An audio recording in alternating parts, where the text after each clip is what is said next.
Okay, we'll go ahead and get started and hope you guys are all well rested. We'll be going into our icebreaker and giving you guys the opportunity to speak and participate in some conversations through some friendly debates. So like Olivia just said, this is going to be a quick little fun debate game. So you guys are going to be typing in the chat which winter activity is better. And then if you're able to give like an actual specific reason to justify your answer, that is grounds for bonus points in this game as well. So with that, we can move on to the first winter activity. So first, which outdoor winter activity is better, skiing or playing in the snow? You guys are free to type in the chat, or if you would like to quickly unmute and kind of explain why. Okay, love to seeing a lot of playing in the snow, and I would definitely have to agree that I am team playing in the snow because I don't know how to ski. Yeah, seeing a lot of playing in the snow. But for those of you who are saying skiing, props to you because if I knew how to do it, I would. Best believe you. Okay, awesome. We'll move on to the next winter activity, which is reading a book or playing a game. I would definitely have to say I am playing a game. I really do want to read more, but I don't know Well, why. My everyone is teacher saying reading a said, book. Wow. "Wow, we are all scholars This is here. Oh my unanimous. gosh, this is amazing." We have one game. That Okay, is me Rakik too. said reading a book, it's warm when it's cold outside. Yeah. Mm, Because it can be super cozy just to cozy up with a book. I definitely mhm, agree. Wow, all of you guys are readers. I guess MoCo for Change really brings in all the scholars. Makes sense, but mhm. Okay, I see a couple of games. I see you guys. yes. I'm curious what games you guys like to play though. Like video games, board games are also super fun. My mom definitely likes to whip out her puzzles. Awesome. Yeah, and the interaction factor of playing games is definitely super good as well. Mhm. Okay, awesome. We'll move on to the next winter activity. Either watch hockey or watch figure skating. I would definitely have to say figure skating. I think with the Olympics out right now, it is just so awesome to watch them all compete. Okay, I see a lot of team figure skating. Mm-hmm. It's just, I feel like it's so much more elegant on the ice. Yeah, like Rakik, it's almost like dancing. Mm-hmm. Ooh, and we have a figure skater in the chat. Mahira's figure skates. That's awesome. Actually, that was our last question. Thank you guys so much for playing. We really appreciate hearing all your responses and your choices. It was pretty fun to see the differing opinions and the surprising factor that we are all scholars, like we all reading. But we will move on to our updates from the officers. Okay, so I'll just quickly introduce myself. I'm Olivia Sa, and I'm currently one of the co-presidents for MoCo for Change. I'm a senior at Poolsville, and just a couple of advocacy updates for me is that I helped to plan this GA alongside our other officers. We recently had our winter bake sale at Potomac Village. Thank you guys so much to everyone who came. We made a significant amount of money, which our treasurer will talk about later, and I worked to organize the recent January SEC meeting. Just a couple of personal updates. I'm finally done with college apps. Like, bless. I am so over that nightmare.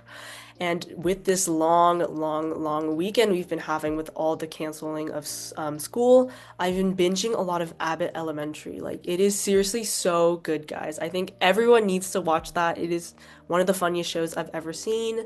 I've been also catching up on a lot of sleep, and I finally, after like, I think I've been talking about it since last year, I finally got my license. Thank you, Olivia. So, my name is Vicky Caprillion. I serve as the other co-president of MoCo for Change for this year.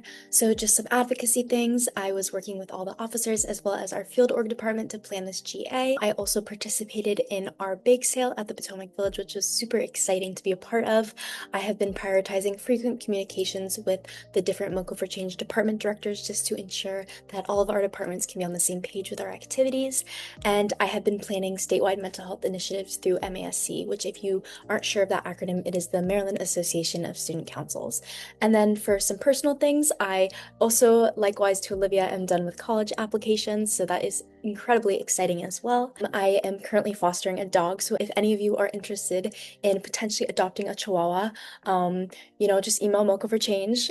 We can work that out. I have a new obsession with Alani energy drinks. Probably not the best in terms of health, but they are super yummy. And then I'm incredibly excited for Valentine's just because of the color pink, and it will have its time to shine just with all the fun Valentine's decor. Okay.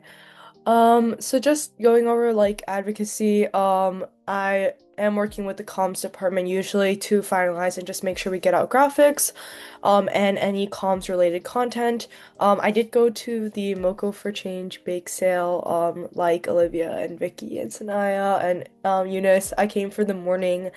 Um, it was quite cold. That was my only comment. It was quite cold. It was so nice getting to talk to people, but it was very cold. Just like personal things, I did survive the college app season, as most of the officers did. And I did dive this year, this past winter season, and I do non-competitive club diving now, so that's fun. I do have like this recent obsession. I don't know why we're like all talking about drinks, but I have like this recent like re-obsession, I guess, because it's not like I never didn't like it to begin with, but like Pacific Cooler flavored Capri Sun, and like it's even actually wait, I don't know if I can say this. Like, it's like there's like this. It comes in like a bottle. It doesn't even come in like the pouch. You can buy it like as a singular bottle instead of buying the box. And like I don't know, like I sometimes like I go and buy those if I like want to pick me up, you know. I did try making ice cream out in the snow because I saw it online and I wanted to do it. I don't know if it was as good as like actual like store-bought ice cream, but it was pretty good for like the fact that we had to laboriously make the ice cream. It was like it was genuinely like 10 minutes of you sitting there and all you have to do is mix and you have to like wait for it to like thicken up or whatever. So that was a lot of work. But yeah. Yeah, for me, I was really excited with how the bake sale turned out at Potomac Village. I was there along with all the other officers, and thank you to everyone else who came from the executive board, and thank you to everyone who brought baked goods. It turned out really successful, and we raised over $400. So thank you so much.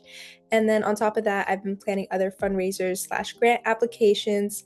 And then in terms of personal stuff, the bottom photo is like a ceiling tile I painted for one of my classes, my biology classes. So that was really fun, and I finally finished that.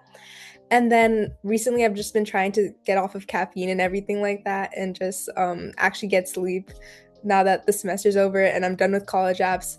So yeah, that's been recently my time. Hi everyone, my name is Eunice and I currently serve as Secretary of MoCo for Change.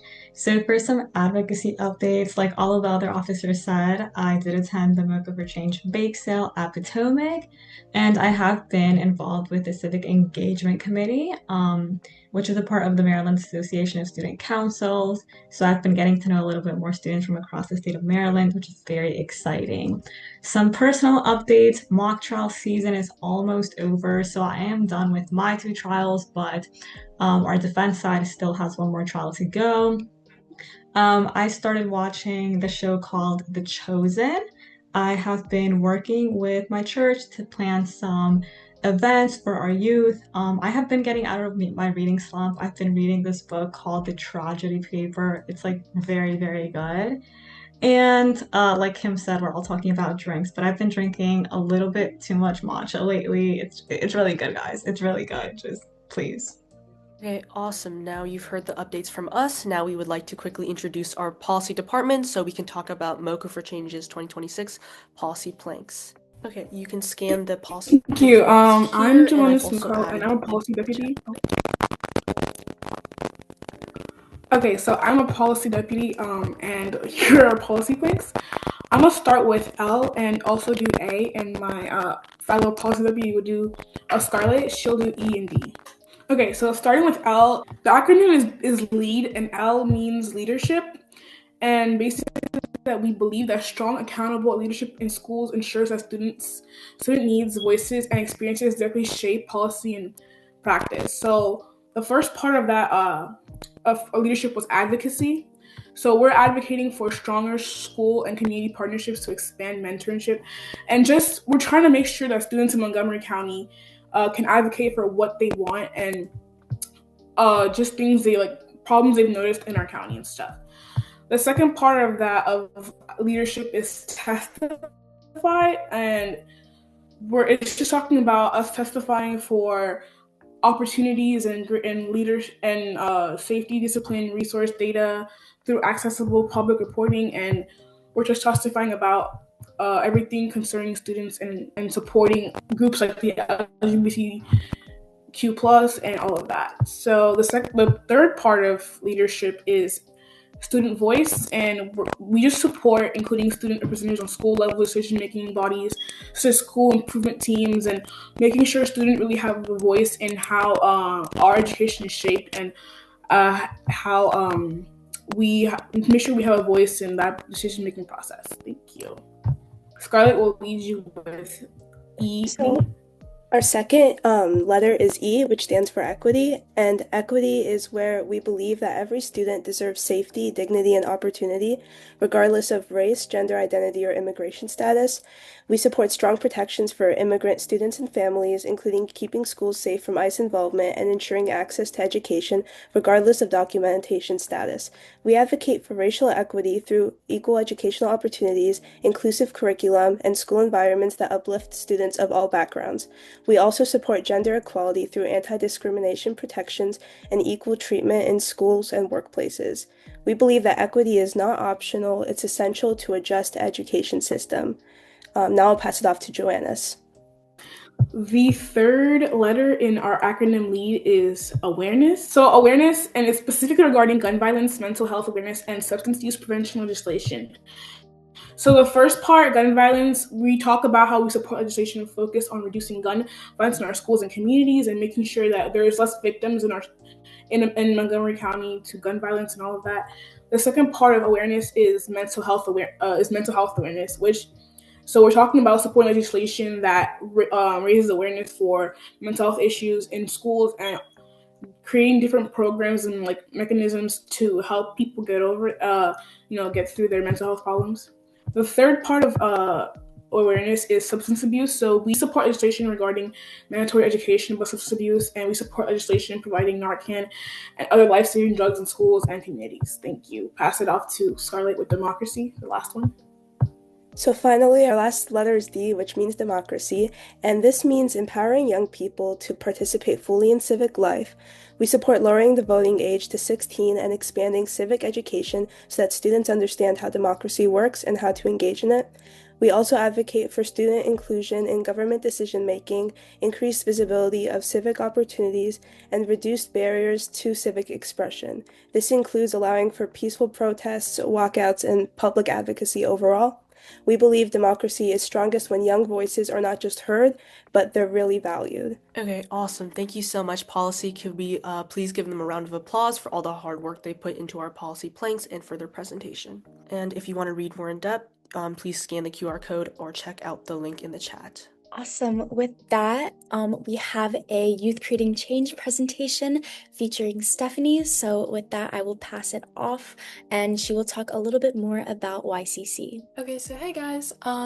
Originally we had a fun little simulation in mind, but because of the snow, I don't think like risking your life is worth it. So I'm just going to have you guys listen to me talk, and we're gonna have a little spotlight on one of our fellows. And I serve as the Leadership Training Committee's vice chair.